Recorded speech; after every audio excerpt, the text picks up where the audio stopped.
अनुष्का चौरसिया और आप देख रहे हैं एलआर न्यूज। चलिए जानते हैं कुछ खास खबरें। आप उप मुख्यमंत्री हैं, अब बोल रहे हैं पाकिट मार की तरह। उप मतलब क्या है? चुप, काम कुछ नहीं करना है। और जब भी बोलेंगे तीखर, आपको जो बोलना है सुमन करके बोल देंगे और कहेंगे कि जनसंख्या पर ध्यान दीजिए। जिसके पास रहेगा वही नहीं जनसंख्या बढ़ाएगा, और जिसके पास है ही नहीं वो तो ओका बोका करे। मतलब हम लोगों ने संघर्ष किया, नन्ना महीना जेल में रहे, शरीर का कोई अंग नहीं बचा जहां लाठी न खाए, लेकिन हम लोग कभी उफ नहीं किए, क्योंकि जो जंग हो रहा था नौजवान के लिए हो रहा था। लश्कर भी तुम्हारा है, सरदार तुम्हारा है, तुम झूठ को सच लिख दो, अखबार तुम्हारा है। इस दौर के फिजादी जाए तो कहा जाए, कानून तुम्हारा है, दरबार तुम्हारा। की हालत ये है कि सब कुछ ही नहीं कहा है, झूठ को सच। अभी जब नेता सदन बोल रहे थे सुषमा महोदय, तो ऐसा बोले जैसे लगता था कि अब उत्तर प्रदेश में जो कुछ है वो 8 साल में हुआ है। उससे पहले उत्तर प्रदेश में कोई न हुकूमत थी, न कोई सरकार थी, न कोई काम हुआ था, न कोई एयरपोर्ट। मतलब इलाहाबाद में क्या जहाज नहीं उतरती थी, आगरा में जहाज नहीं उतरती थी। मतलब ऐसी बातें कहना जैसे लगता हो कि जितना देश में परिवर्तन हुआ है मात्र 8 साल में हुआ है, और नहीं तो 14 के बाद 24 तक हुआ है। इससे पहले ये देश था नहीं। इस बात को जानकारी हो जाए कि ये देश 6000 वर्षों का देश है। ये देश को देखने सुनने जानने के लिए ह्वेनसांग फाइयान से लगा तमाम लोग आने जाने और देखने काम किए। लेकिन जब मैंने बजट पढ़ा, खन्ना साहब ने बहुत अच्छा जील जुल अच्छा लगे हैं, लेकिन मैं कह सकता हूं कि जो ये वित्त मंत्री जी का जो बजट का किताब है, ये झूठ का कुतुब मीनार है। मतलब एक से एक चीज ऐसा रखे हैं। बजट हो गया 8,08,736 करोड़ 6 लाख रुपया। और आप पता कर लीजिए, अभी हमारे नेता विरोधी दल ने रखने का काम किया कि खर्च कहाँ हुआ। स्वास्थ्य में पता कर लीजिए 68%। पीडब्ल्यूडी के भी मंत्री थे, चले गए। पिछले साल 9,000 करोड़ रुपया सिलेंडर हुआ था, और इस बार की ये हालत है कि जून से अब तक जो परिव्यय था, इनका खर्च होने का अनुमान मात्र 4,000 करोड़।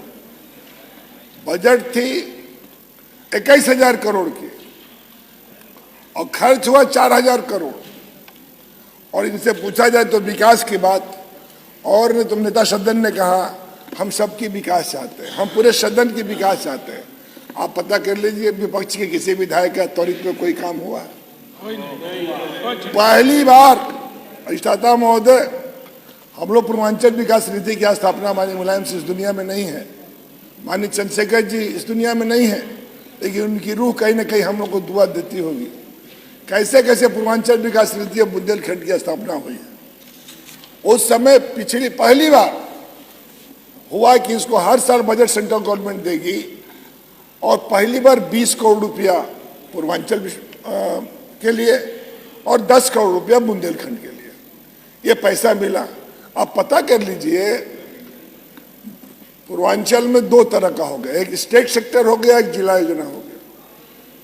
जिला योजना में तो खर्च हो गया जो दिया गया। स्टेट सेक्टर का पहली बार, पूर्वांचल सबसे पिछड़ा इलाका है, अब तो दिल्ली के नजदीक और एनसीआर के करीब की आप जानती होंगी। पूरब में जनता का दबाव बहुत है,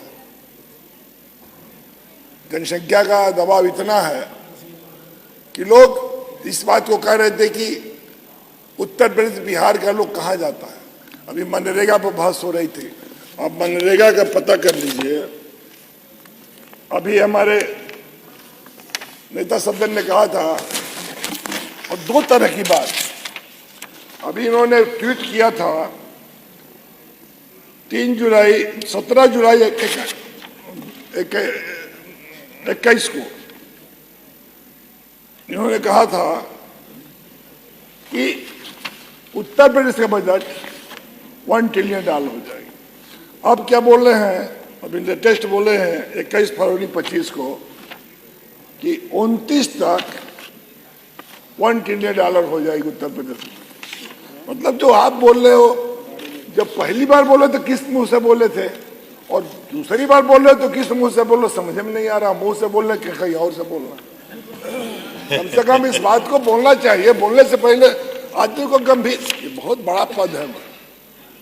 इस विधानसभा से पता न कितने देश के आजादी के लड़ाई से लगायत, इमरजेंसी के दौर से लगायत, देश के प्रधानमंत्री, रक्षा मंत्री से लगायत क्या क्या नहीं दिए।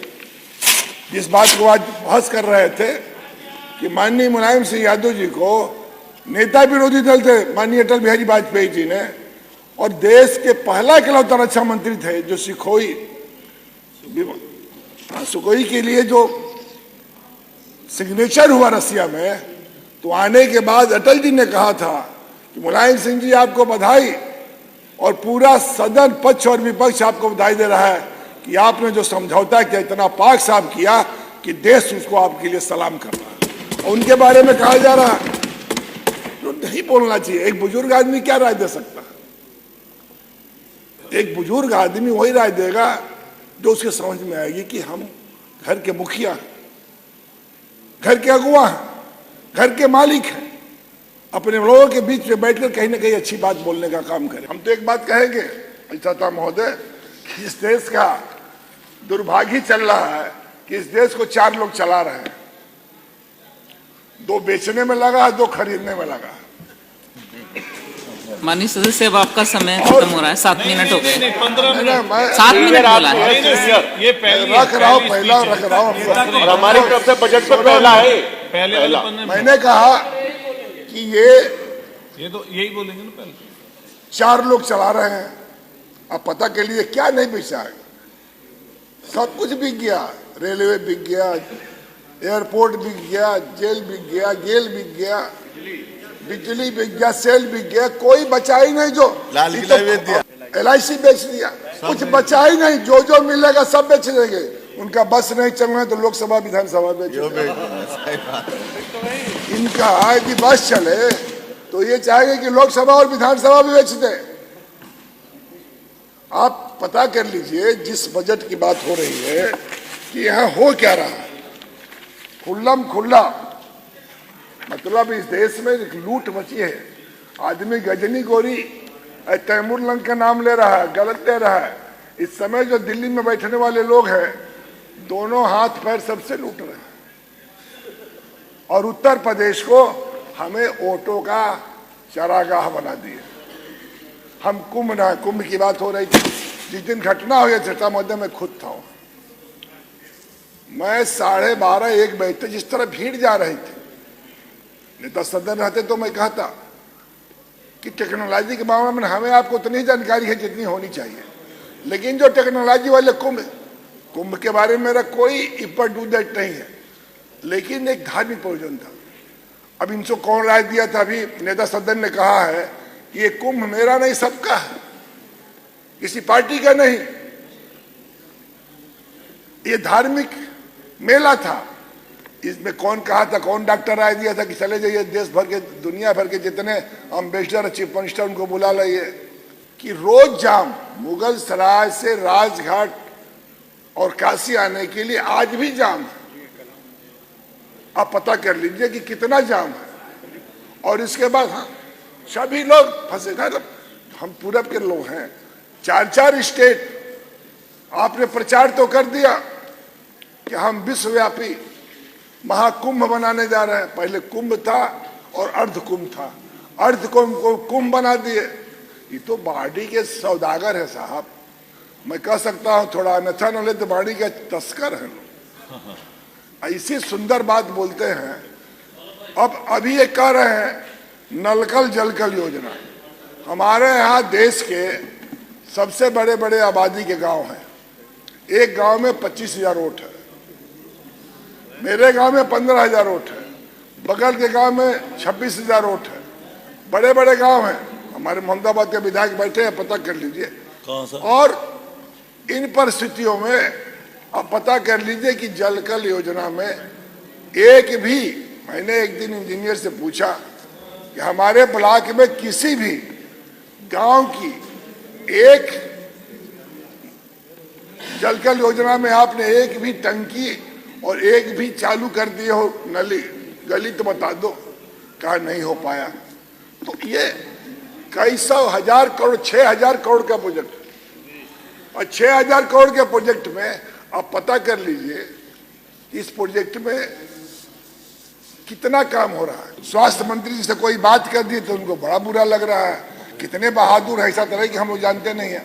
हम लोग उत्तर प्रदेश के रहने वाले हैं, हम भी छात्र राजनीति की कोखी से पैदा हुए लोग हैं। हम लोग कभी अब माफिया गुंडा बदमाशों के शरण में राजनीति नहीं किए, सीना खोल कर लड़ने का काम किए हैं। और हम ये कहते कि उप मतलब चुप, उप मतलब क्या है? चुप, काम कुछ नहीं करना है। और जब भी बोलेंगे तीखा। अब कमाल अख्तर बोल रहे हैं, कह रहे हैं जनसंख्या। अरे इनके परिवार को आप जानते हो, इनके संघर्ष को आप जानते हो, और आपको जो बोलना है अगर सो मन करके बोल देंगे और कहेंगे कि जनसंख्या पर ध्यान दीजिए। जनसंख्या जिसके पास है ही नहीं, वो कहां से जनसंख्या बढ़ाएगा?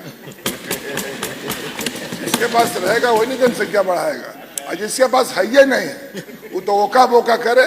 क्या मतलब? आप उप मुख्यमंत्री हैं, अब बोल रहे हैं पाकिट मार की तरह। अरे ये जो थाने में बोलना चाहिए ऐसे, जो अच्छा लगे, जो हमें ठीक लगे। हम लोग कोई राजनीति में गणेश परिक्रमा करके नहीं आए, हम लोग दल और पार्टी नहीं बदले। 25 साल की उम्र में विधायक हो गए, MP भी रहने का सौभाग्य मिला है, मिनिस्टर भी रहने का, MLA भी रहने का।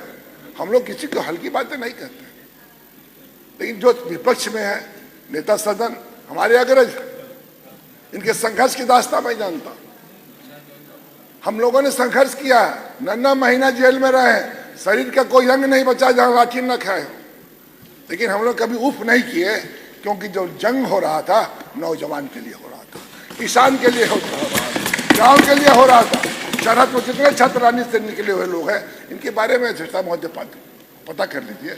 इसलिए मैं कहना हूँ, वहाँ माननीय अखिलेश जी ने वहाँ स्पोर्ट्स, गाजीपुर एक ऐसा जनपद है, 1962 के रोम ओलंपिक में कुश्ती का जो कैप्टन थे वो गाजीपुर के रेवतीपुर के थे, KP राय साहब। मंगला राय जी जहाँ हमारा मोहम्मदाबाद के विधायक है, उन्हीं के क्षेत्र में आज दोनों है, जो हमारे क्षेत्र में था। आनंद, ये पहलवान एशिया से लगाए तो ओलंपिक तक खेलने वाले लोग थे, जिनके घर के बच्चे, जिनके परिवार के लोगों की कुर्बानी है। आज वहां पर गाजीपुर में ना कॉलेज बन रहा है, ना स्पोर्ट्स कॉलेज। आज के लिए इतना ही। बाकी की तमाम खबरें जानने के लिए बने रहें एलआर न्यूज के साथ।